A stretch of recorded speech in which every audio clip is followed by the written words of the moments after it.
one final update. What's going on, everybody? My name is Blitzwinger, and ladies and gentlemen, welcome on back to a brand spanking new Marvel Rivals video. And today we're talking about the final update before season 2.5. I do know that a lot of people have been getting worried about Marvel Rivals, saying things like, oh my goodness, it feels like they're kind of running out of ideas for skins, and it feels like the pace of the updates is slowing down in terms of significance. And then I'm like, yo, just a reminder, you know that May 22nd, this is the final update before season 2.5. And of course, with season 2.5, that is going to be a massive update, because with it is going to be the arrival of Ultron, the arrival of a possible new map, probably a huge balance patch as well. So there's a lot to be excited about. We just have to get through these next, I guess, like 10 or so days before the big update arrives. Now, of course, that is not to say that this week's 600 megabyte update is completely insignificant. There's definitely some cool things to be excited about. So we'll run through all of that, including some fixes to specific heroes that I think some people will be really happy to hear about. But with all that in mind, of course, like always, guys, you know the drill. If you guys enjoyed today's Marvel Rivals update video, scroll on down, smash that thumbs up button. Thank you so very much for your kindness and your continued support. And without further ado, like always, let's dive on in.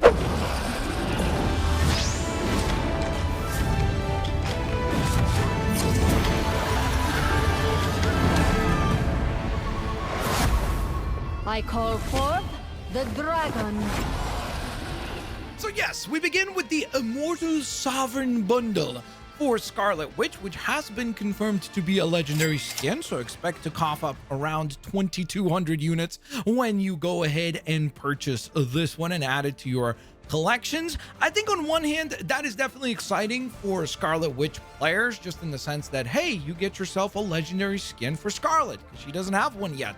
But at the same time, like, let's quickly run through the current skins that she has. So of course we have the default design, then we have a couple of recolors of that default design, including the NYX Weaver, then we have the White Witch recolor, then we have the Doctor Strange in the Multiverse of Madness design, followed by the Emporium Matron, and of course the Chaos Gown. And that is rounded out by the latest release, this new skin, which is titled Immortal Sovereign. Now, I can't be the only one that feels like a lot of her designs just seem so dang similar to one another. Like, I genuinely just feel like maybe they need to vary it up a little bit more with her designs. Like, I know that her name is Scarlet Witch, so I guess they have to try to maintain that red or predominant scarlet color in the design. But boy, oh boy, it makes for all of her skins to essentially feel like the exact same outfit over and over again. I think they could be a little more innovative, maybe give us like Scarlet 2099 or something that really feels completely different to the aesthetic that we have with our other skins. But let me know if you guys agree or disagree. And of course, like usual, we will be getting two skins dropping with this latest update, the other one being a brand new skin for Adam Warlock players. So you'll be happy to know that you will be able to go ahead and add the Immortal Avatar bundle into your collections with the latest update as well, rounding out his overall skin count with 6 skins currently. Of course, he has his default look, he has the Cosmic Jade recolor, as well as the Will of Galacta recolor. Then he has his awesome looking Guardians of the Galaxy Volume 3 design and the Blood Soul design. And now he'll have this really cool Immortal Avatar version available as well.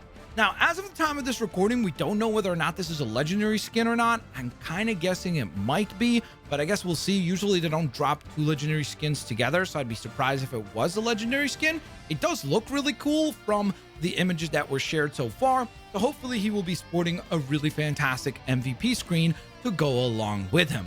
And in some positive news for all of you who have not been keeping up with your Hellfire Gala Moments event, you're probably going to be very happy to hear that you're now going to have an extra week to work on those challenges. So they are extending the new deadline is now going to be the 30th of May, the day right before the new season 2.5 update will be going live. So you'll be able to go ahead and have an extra week to earn all of those extra free emotes. And of course, most importantly, to unlock the patch version of Wolverine.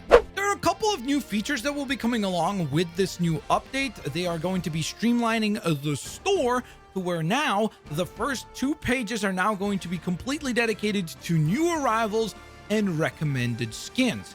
we didn't get an understanding of what recommended skins means in terms of, is that something that's going to be decided by them, or is that going to be decided based on the characters that you probably play most often, meaning that your storefront might look different to mine depending on what characters you play. So we'll see how this will actually be implemented. In addition to that, they're also going to be implementing the use default costume voices option under settings in audio. Now, I believe that this was something that was implemented last week for console specifically. I was under the impression that it was available for PC already, so I'm not really sure why they are bringing this up again here, but I guess maybe it didn't work like intended or something along those lines. And if you're one of the people that loves spraying the map with your different sprays, you'll be happy to know that the brand new limitation on how many sprays you can use before they disappear or get replaced by your newest spray is now going up all the way to 5. So you'll be able to have 5 concurrent sprays going live, and I'm sure there's going to be no problems with that whatsoever. I'm sure people are not going to come up with ridiculously crazy spraying combinations. Now, there's a slew of fixes that are also going to be going live with this latest update. Let's kick things off with the system and features portion of things. And this one is kind of mind-boggling, but apparently there's an issue where one above all players would sometimes be reset to the eternity rank upon logging in. That sounds like an absolute nightmare to deal with. Like, imagine if you finally reached one above all and then you log back on and you're like, wait, why am I in eternity? That would be infuriating. So I guess this patch is going to fix that. I'm glad to hear that that is a fix that is coming, and holy moly, it cannot get here soon enough. In addition to that, another fix that seems like it would be particularly annoying, especially obviously for PC players, is that the fact that apparently there was a bug that would cause the actual mouse icon to disappear after you would switch heroes with settings while having the raw mouse input mode enabled. You wouldn't be able to actually see your mouse icon. That seems pretty annoying as well in terms of being able to actually interact with the user interface of the game. So I'm glad that that is being addressed. There's a couple of smaller things also being fixed for the tournament side of things, but if you'd like to look into those, obviously you can see them right here on the screen right now. I feel like a broken record repeating this one, but once again, we're getting structural fixes coming to the specific maps of Clintar and the Spider Islands. So this is a very common thing with every single patch. I feel like we talk about the fact that they are going to be fixing the structural integrity of the map and making sure that you're not getting collision with the map itself and sometimes having to fight the map. It seems like there's more patches coming with this one as well, specific to Clintar and Spider Islands. And then we also have some hero-specific fixes that are going to be going live with this patch. First and foremost, a pretty funny sounding glitch was one where essentially when a Doctor Strange player would hit their ultimate ability, you know how he makes like the astral projection or the soul of the characters leave their torso while you're stunned by the ultimate itself? Well, that portion of the game, I guess, wasn't interacting very well with the Human Torch's primary fire, causing some sort of a peculiar problem, so that is getting patched. I knew I wasn't crazy. This next fix is going to be actually addressing something with Mantis, because I ran into this problem before, where essentially what happens is that if you get hit by Mantis with her Spore Slumber ability, that's her like stun/sleeping ability, and typically speaking, once you get attacked, you're supposed to quote unquote like wake up and be back in the action. Well, that wasn't actually happening, so you would essentially be stuck in the sleeping or the stun mode longer than you were supposed to. So thankfully, this is going to be getting fixed. There's a visual bug that will be getting fixed for Emma Frost, where essentially when you would transform into diamond form and back into her regular form, there would be visual, I guess, incongruencies with her actual skin. And I swear this last fix was something that we talked about on a previous patch notes breakdown video, but maybe it didn't actually get fixed properly. So hopefully this time it will be fixed for real. But essentially, if you're a Mr. Fantastic player and you have a Doctor Strange player on your team or on the enemy team, and you're trying to use your flexible elongation move through the portals, not actually like jumping through, but staying on one side and trying to punch through the portals, there would be some problems with how the ability would actually come through on the other end of the portal. So that is going to be fixed so that you can actually have proper accuracy while using flexible elongation. So there you go, guys. That is the final update for Marvel Rivals before Season 2.5 arrives. Now, I know there's been some drama in the community in the sense that a lot of people are feeling like, oh my goodness, like why are they not actually introducing balance patches? Why are they not going ahead and rebalancing heroes and so on and so forth?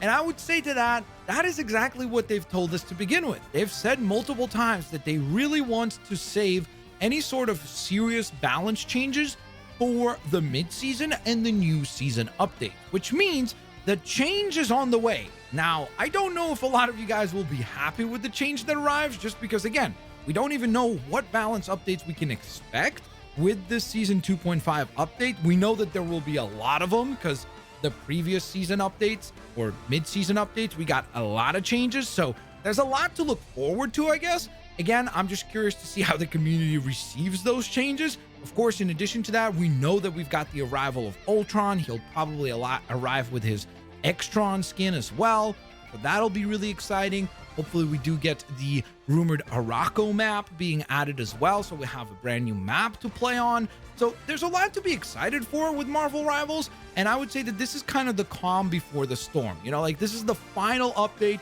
before we get into the big one, which will be next week. So a lot to look forward to, and enjoy the last little bit here of Season 2 before Season 2.5 arrives. Thanks all for watching today's video. Like I mentioned at the top of the video, don't forget to scroll on down, smash that thumbs up button. Thank you guys so very much for your kindness and your continued support. I will hopefully see you guys here on the next one. Peace out. I'll see y'all later, alligators. Bye-bye, guys.